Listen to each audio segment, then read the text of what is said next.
कोल्हापुरातील शास्त्रीनगर परिसरालगत केएमटी वर्कशॉपमागे भव्य जागेत 200 कॉटचं ॲस्टर आधार रुग्णालय उभारण्यात आलंय। वैद्यकीय क्षेत्रातील अनुभवी आणि द्रष्ट्या सल्लागारांच्या टीमनं या अद्ययावत रुग्णालयाची संकल्पना साकारली आहे। या रुग्णालयाचं उद्घाटन ज्येष्ठ शास्त्रज्ञ वसंत गोवारीकर यांच्या हस्ते झालं। या कार्यक्रमाला ग्रामविकास मंत्री जयंत पाटील, अनुप वर्मा आणि डॉक्टर उल्हास दामले यांची प्रमुख उपस्थिती होती। पश्चिम महाराष्ट्रात प्रथमच उच्च दर्जाचे वैद्यकीय उपचार आणि रुग्णसेवा सुरू झाली आहे।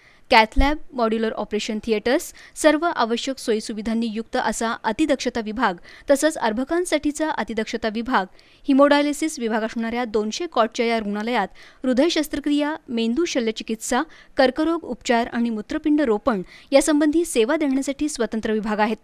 त्याचबरोबर सर्वसाधारण वैद्यकीय सेवा, शस्त्रक्रिया, स्त्रीरोग, बालरुग्ण, कान, नाक, घसा याविषयीच्या सेवा देखील रुग्णालयात एकाच छताखाली मिळणार आहेत। उद्घाटन समारंभावेळी डॉक्टर गोवारीकर यांचं भाषण वाचून दाखवण्यात आलं। त्यामध्ये अत्याधुनिक वैद्यकीय सेवा ॲस्टर आधारच्या माध्यमातून कोल्हापूरवासियांना मिळाली आहे। त्यामुळे आपण आनंदी आहोत।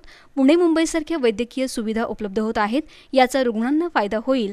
भारतात मुळातच संशोधन कमी होत आहे, त्यामुळे आधारमध्ये संशोधन केंद्र व्हावं अशी अपेक्षा गोवारीकर यांनी व्यक्त केली आहे। यावेळी कॉन्ट्रॅक्टर अजय देसाई यांचा मान्यवरांच्या हस्ते सत्कार करण्यात आला। यावेळी नामदार जयंत पाटील, डॉक्टर दामले यांनी आपली मनोगत व्यक्त केली। कार्यक्रमाला नामदार सतेज पाटील, महापौर Kadambari Kawale, doctor Ajit Kulkarni, doctor Ajay Kelni, architect Shirish Beri यांच्यासह अन्य डॉक्टर्स आणि कर्मचारी मान्यवर उपस्थित होते।